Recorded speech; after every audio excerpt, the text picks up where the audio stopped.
Assalamu alaikum students. I am Dr. Sahar Rasool, Assistant Professor from Medical Unit 5. Today we are going to discuss inflammatory bowel disease, which is a very important topic in the subject. Introduction. Inflammatory bowel disease represents a group of intestinal disorders that cause prolonged inflammation of the digestive tract. It is a spectrum of chronic idiopathic inflammatory condition. इसमें क्या होता है chronic idiopathic inflammation of the GIT tract हो जाती है. It can involve whole of the GIT tract और some parts of the GIT tract. chronic inflammation of the GIT tract occurs in the inflammatory bowel disease. It has two types: ulcerative colitis and Crohn's disease. Ulcerative colitis is a disease that causes mucosal inflammation and ulceration in the lining of the large intestine. Ulcerative colitis सिर्फ और सिर्फ large intestine को starting from the rectum to the ascending colon. It involves only the large intestine, causing inflammation and ulceration within the mucosa of the large intestine. Other one is Crohn's disease. Crohn's disease is a chronic relapsing and remitting inflammatory disease of the GIT tract affecting any side from mouth to the anus. Crohn's disease is the other type of the inflammatory disease, and it can involve whole of the GIT tract starting from the mouth to the anus. The lower pictures are showing the distribution of the Crohn's disease and ulcerative colitis.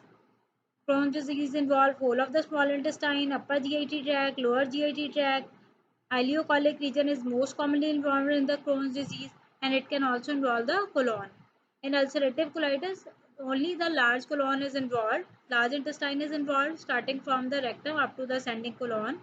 Its complications include perforation of the large intestine, stricture formation within the large intestine, bleeding from the large intestine, and colorectal carcinoma.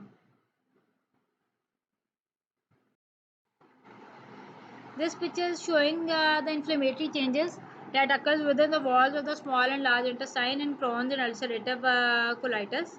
In Crohn's disease, the intestinal wall develops thick fat trappings. Muscular hypertrophy occurs in it. Cobblestone appearance of the mucosa occurs within the Crohn's disease, and multiple fissures are formed within the intestinal wall in the GIT tract mucosa in Crohn's disease. In ulcerative colitis, multiple superficial ulcerations occur within the mucosa. In the lower picture, the cobblestone appearance of Crohn's disease involving the mucosa of the GIT tract is shown. Epidemiology. In the United States, it is currently estimated that about 1 to 1.3 million people suffers from inflammatory bowel disease. Ulcerative colitis is slightly more common in males, while Crohn's disease is more frequent in women. Diet, oral contraceptives, perinatal and childhood infections, and atypical mycobacterial infections have been suggested in the development of inflammatory bowel disease, but exact etiology is still not known. Prevalence of Crohn's disease and ulcerative colitis is around 200 persons per 1 lakh of the population in USA. Different factors are thought to be involved in the development of inflammatory bowel disease, but the exact etiology is still unknown. The factors involved include viruses like measles, bacteria like mycobacteria. Genetic factors are also thought to play a role in development of inflammatory bowel disease. Environmental factors include diet, especially high in protein diet, animal fat and protein diet, and smoking is also thought to be associated with development of inflammatory bowel disease. Psychological factors also thought to be play a role like stress and emotional or physical trauma. Pathophysiology. Altered mucosal immune response is the main factor thought to be involved in the development of inflammatory bowel disease. Different dietary and bacterial antigen penetrate into the intestinal wall and activates the immune system. This causes increased production of pro-inflammatory mediators, which will lead to development of inflammation of the mucosal layer. This is a picture showing pathophysiology of inflammatory bowel disease. In it, different defect occurs in the intestinal mucosal lining that cause penetration of the dietary and bacterial antigens through the intestinal wall. These bacterial antigens are then taken up by macrophages and dendritic cells, which then release a number of tumor necrosing factor and interleukins, leading to activation of the B cells and helper T cells that then itself produces a large number of mediators, causing recruitment of further cells in the intestinal wall, leading to inflammation of the intestinal walls. Variety of epithelial defects have been described in Crohn's disease and ulcerative colitis. Defects in the epithelial cells will lead to influx of the bacterial components, which are then taken up by dendritic cells and macrophages, which then activate the CD4 cells. Activated CD4 cells activate other inflammatory cells like B cells and variable T cells, or recruit more inflammatory cells by stimulation of hormone receptors on leukocytes and vascular epithelium. Inflammation and inflammatory bowel disease is maintained by an influx of leukocytes from the vascular system into sites of active disease. This influx is promoted by expression of the certain adhesion molecules like alpha-4 integrins on the surface of the endothelial cells in the microvasculature in the area of inflammation. So, multiple inflammatory cells are recruited within the site of inflammation, and they cause secrete multiple mediators, leading to further damage to the intestinal walls. Now, what are the clinical manifestations of patient with inflammatory bowel disease? Most of the patient present with relapsing and remitting diarrhea and chronic diarrhea lasting for more than 4 weeks. Patient also complains of abdominal pain, cramping and bloating due to bowel obstruction. Patient can also present with hematochezia, blood in the stool. Blood can be mixed in the stool, or it can be frank bleeding per rectum can also occur. Patient also present with low-grade fever, decreased appetite, weight loss and anorexia. Patient also complains of fatigue and arthritis. This picture is showing extraintestinal manifestations of inflammatory bowel disease. Some of these extraintestinal manifestations increase during the active phase of the inflammatory bowel disease, and some are unrelated to the activity of the inflammatory bowel disease. So, the extraintestinal manifestations include conjunctivitis, iritis, episcleritis in the eyes, mouth ulcers, fatty liver, liver abscess, and portal pyema can also develop in these patients. Mesenteric or portal vein thrombosis. The risk of portal vein thrombosis is also increased in patients of inflammatory bowel disease. Venous thrombosis. Overall coagulability is increased, and risk of venous thrombosis and portal vein thrombosis increase in patients of inflammatory bowel disease. Metabolic bone disease occurs because of malabsorption of different nutrients from the small intestine, leading to vitamin D and calcium deficiency. Patient can also present with ankylosing spondylitis and sacroiliitis, especially in Crohn's disease. Amyloidosis and oxalate calculi are also common in Crohn's disease. Oxalate calculi are formed mainly in the kidneys because calcium becomes bounded with the unabsorbed fat, leaving the oxalate free in the intestine, that is then increasingly absorbed from the intestine, leading to formation of oxalate stones within the kidneys. Patient can also develop primary sclerosing cholangitis and cholangiocarcinoma. Autoimmune hepatitis can also occur in cases of inflammatory bowel disease. Now, local complication of inflammatory bowel disease. Patient can, in addition to bloody diarrhea and malabsorption, abdominal pain, patient can also develop these complications of inflammatory bowel disease. In ulcerative colitis, patient can present with toxic megacolon, in which large intestine is dilated, excessively dilated, chronic perforation, hemorrhage, and colonic carcinoma. In Crohn's disease, the complications include fistulas, sepsis, intestinal obstruction, and B12 malabsorption occurs in Crohn's disease because small intestine is mainly involved in Crohn's disease. Now, how we make the diagnosis of inflammatory bowel disease. We go over the steps: physical examination, endoscopy, biopsy, radiological test. Physical examination, the main features are to look for features of malabsorption that are very important in patients of ulcerative colitis and Crohn's disease because of decreased nutrient absorption from the intestines.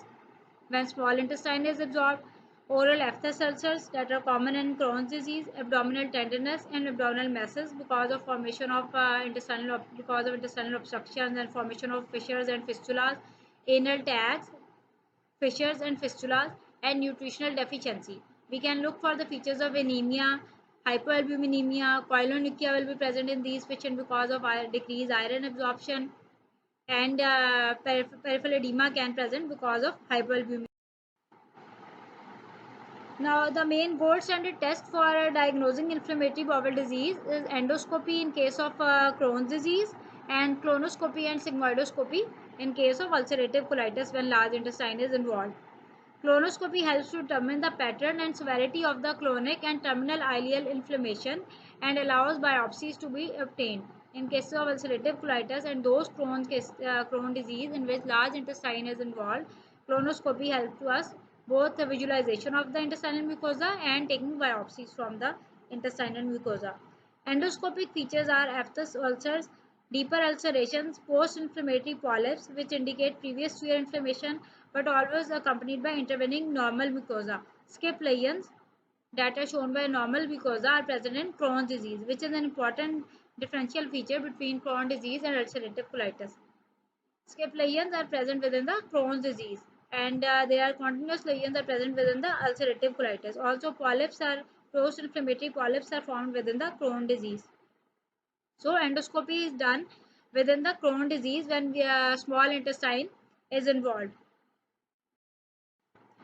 Biopsy, rectal and colonic biopsies should be examined to find out the nature of the inflammation, ulcerative colitis versus Crohn's disease, collagenous colitis, and microscopic inflammation of the macroscopic when macroscopic appearance is normal.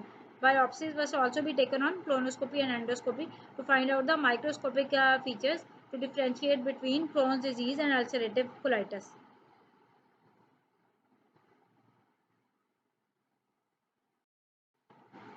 Radiological studies can be done, however, they are less commonly used to detect the features of Crohn's disease and ulcerative colitis. Barium enema. Barium enema is done in case of ulcerative colitis. Barium is inserted into the rectum. Fluoroscopic studies are then done. Rarely used to do colonoscopy, useful for identifying clonic strictures or clonic fistulas as a complication of ulcerative colitis or Crohn's disease. Barium small bowel follow through. X-ray, it is done in case of Crohn's disease when small intestinal involvement is seen. Barium sulfate suspension is given to the patient to drink, and then fluoroscopic imaging of the bowel is taken over time. It is useful for looking for inflammation and narrowing of the small bowel which is involved in. Blood tests are also done to look for the features of inflammatory bowel disease. On CBC, we can find anemia because of malabsorption of the iron, B12, folic acid, iron deficiency anemia, or megaloblastic anemia. Both can be found on CBC. Hypoalbuminemia suggests severe disease with denutrition. The best markers of inflammation severity are elevation of C-reactive protein and platelet count. C-reactive protein is markedly raised in cases of inflammatory bowel disease. Anti-Saccharomyces cerevisiae antibodies are positive in 50 to 60% of Crohn's disease patients, while anti-neutrophil polynuclear antibodies ANCA are positive in 50 to 60% of patients with ulcerative colitis. So we can also go through these antibody testing and histological testing to rule out the diagnosis of inflammatory bowel disease in those patients in which we are suspecting. Now this picture is showing differentiating features between Crohn's disease and ulcerative colitis. Now terminal ileal involvement. It is quite common in Crohn's disease, but it is rare in case of ulcerative colitis. Colonic involvement. It is usually present in Crohn's disease, but it is always present in cases of ulcerative colitis. Rectal involvement. Rectal involvement is rare in Crohn's disease, but it is almost always present in ulcerative colitis. Involvement around the anus. It is common in Crohn's disease, but it is rare in ulcerative colitis. Bile duct involvement. There is no increase in the rate of primary sclerosing cholangitis in case of Crohn's disease, but it has very high rate in ulcerative colitis.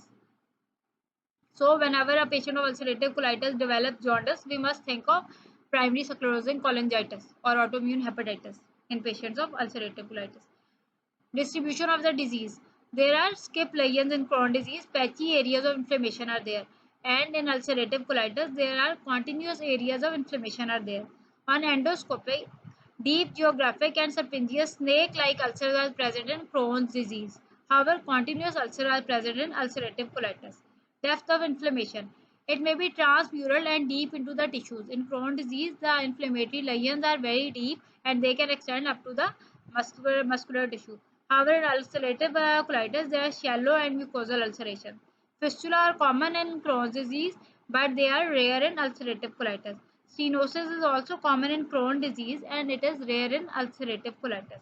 Autoimmune disease. There is a greatly increased risk of autoimmune hepatitis in autoimmune diseases and Crohn's disease, but there is no consensus of increased autoimmune diseases in ulcerative colitis. Cytokine response. There is increase. Crohn's disease is associated to be with helper T cells type 1, and ulcerative colitis is vaguely associated with helper type 2 T cells. Granulomas on biopsy. In Crohn's disease, non-necrotizing crypt granulomas are present. However, there are no crypt granulomas are seen in ulcerative colitis. Surgical cure. Crohn's disease often returns following removal of the affected part. It occurs in other parts of the intestine after removal of the affected part. But ulcerative colitis is usually cured by removal of the colon. Smoking. There is high risk of Crohn's disease in smokers and there is lower risk of ulcerative colitis in smokers. So these are important differentiating points between Crohn's disease and ulcerative colitis. We must remember that lesions in Crohn's disease are deeper and they involve whole of the mucosa. However, in ulcerative colitis, there are superficial lesions. There are continuous lesions in ulcerative colitis and there are skipping lesions in Crohn's disease, and fissures and fistulas and stenosis is more common in Crohn's disease. Now treatment. What are our goals of treatment? We have to maintain or improve the quality of the life of the patient, terminate the acute attack and induce clinical remission, prevent symptoms during chronic symptomatic patient, prevent or reduce complications, use the most effective drug treatment and avoid surgery if possible, and replacement of the vitamins like A, D and K if necessary in case of. Now, non-pharmacological treatment. We have to advise the patient to avoid smoking, to reduce alcohol consumption. We have to advise the patient to avoid the use of NSAIDs, to avoid spicy and fried foods, and to take fiber-rich diets like tender cooked vegetables and cooked fruits. And we have to advise the patient to incorporate more omega-3 fatty acids in the diet. These fats may have an anti-inflammatory effect and they are most commonly found. Now, treatment strategy. In mild cases, we give aminosalicylates and antibiotics to the patient. In moderate cases, not responding to aminosalicylates, we add corticosteroids and immunosuppressive drugs like azathioprine, methotrexate. And in severe cases, we add biological agents like infliximab, and patient not responding to all the medical therapy. Now, pharmacological treatment. This is mainly given in mild to moderate cases that include aminosalicylates, corticosteroids, immunosuppressive agents, tumor necrosing factor alpha inhibitors, and antimicrobial. Aminosalicylates and 5-aminosalicylic acid derivatives. These agents have anti-inflammatory effects. They are used to maintain remission and to induce remission of mild flares of the disease. Mainly drugs used are sulfasalazine and mesalazine. Mesalamine and sulfasalazine are used to treat mild to moderate disease and to maintain remission induced by corticosteroids. Sulfasalazine is useful for ileocolonic and chronic diseases. It is mainly helpful in ulcerative colitis and less useful in Crohn's disease. The side effects are hemolytic anemia and pruritic dermatitis. Whenever we give mesalamine and sulfasalazine to the patient, we must look for development of hemolytic anemia. Pentasa is recently developed sustained release preparation that delivers 5-aminosalicylic acid to the distal ileum and colon. They can be given both in the form of rectal suppositories and in the form of oral tablets. Usually oral tablets are given in our setup, and they are given in both an acute episode and to prevent the remission of the disease. Most of the patients require almost lifelong therapy with sulfasalazine to maintain the remission of the disease. Corticosteroids are also given in mild to moderate disease patient not responding to aminosalicylic acids, and they are given for inducing the remission of the acute episode of the disease. Corticosteroids are given in a doses of 1 milligram per kg per day, and they are effective in decreasing disease activity and inducing remission in most patients. However, due to undesirable side effects, long-term use of corticosteroids is not recommended. Oral or parenteral corticosteroids are indicated for treatment of ambulatory patients with moderate to severe colitis, while whose symptoms cannot be controlled by aminosalicylates. जिन patients के aminosalicylic acid से control नहीं होते उनको हम oral और ivy corticosteroids देते हैं. The adverse effects include cosmetic effects. We know hirsutism, acne, moon face features that develop because of prolonged use of steroids. Suppression of linear growth occurs in children, and osteopenia occurs in with prolonged use of corticosteroids. Immunosuppressive agent. If it is impossible to taper corticosteroids or frequent relapses occur, immunomodulating therapy should be considered. However, the use of immunomodulators is not approved by National Health Scheme.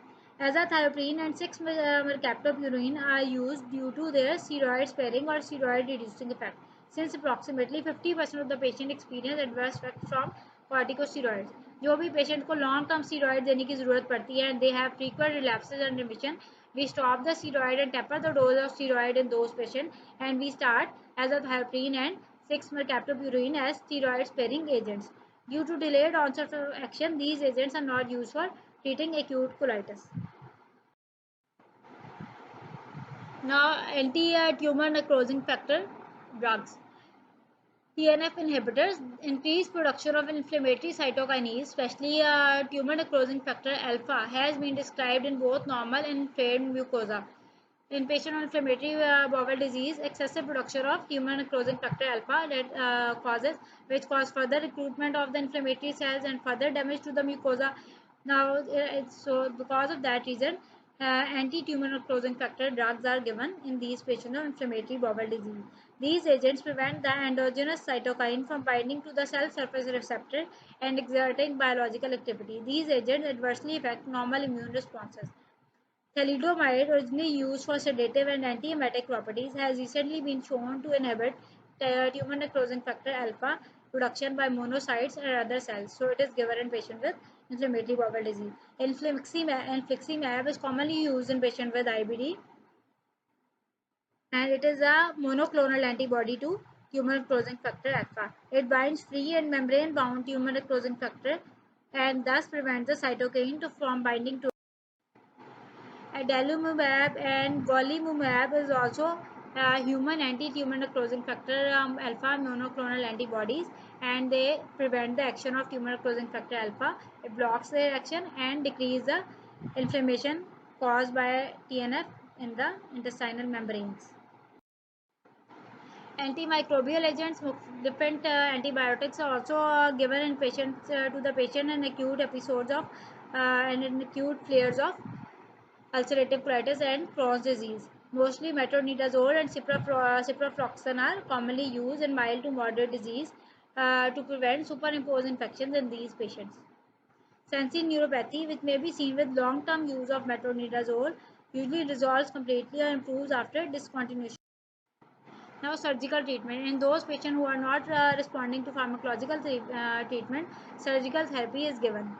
Proctocolectomy. It is done in ulcerative colitis, removing the colon and rectum with ileostomy. If ulcerative colitis is severe, surgery may be required to remove the entire colon and rectum, plus bringing the ileum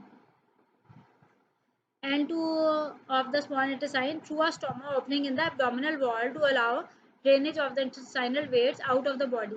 The second part of the procedure is called ileostomy. In it, a stoma is made on the abdominal wall from where all the waste materials come out. After the procedure, an external bag must be worn over the opening to collect the waste.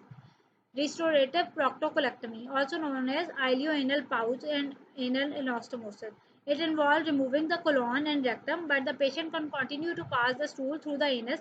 In place of an ileostomy, the ileum is fashioned into a pouch and bound down to connect to the anus. So, proctocolectomy and restorative proctocolectomy both are done in ulcerative colitis. इसके अंदर whole of the colon and rectum is removed, cut down, and then The terminal part of ileum is connected either to the skin stoma or to the anal pouch. Surgery for Crohn's disease. In it, stricturoplasty is done. If an area of the bowel is narrow, this is widen the area through surgical maneuvers without removing any part of the small intestine. Resection, removing portion of the intestine. This involves removing affected area of the intestine and then joining together the two ends of the healthy tissue in a procedure called end-to-end. Surgery for abscesses and fistulas are also done in Crohn's disease and ulcerative colitis. Sometimes abscesses, pus-filled mass need to be removed surgically, and surgery may be required if a fistula abnormal tract is causing symptoms that do not respond to medication. Colectomy, removing the colon or proctocolectomy. If only the colon is affected, the colectomy may be needed, but if the colon and rectum are affected, a proctocolectomy may be needed in case of Crohn's disease. Okay, thank you very much. This is today for inflammatory bowel disease.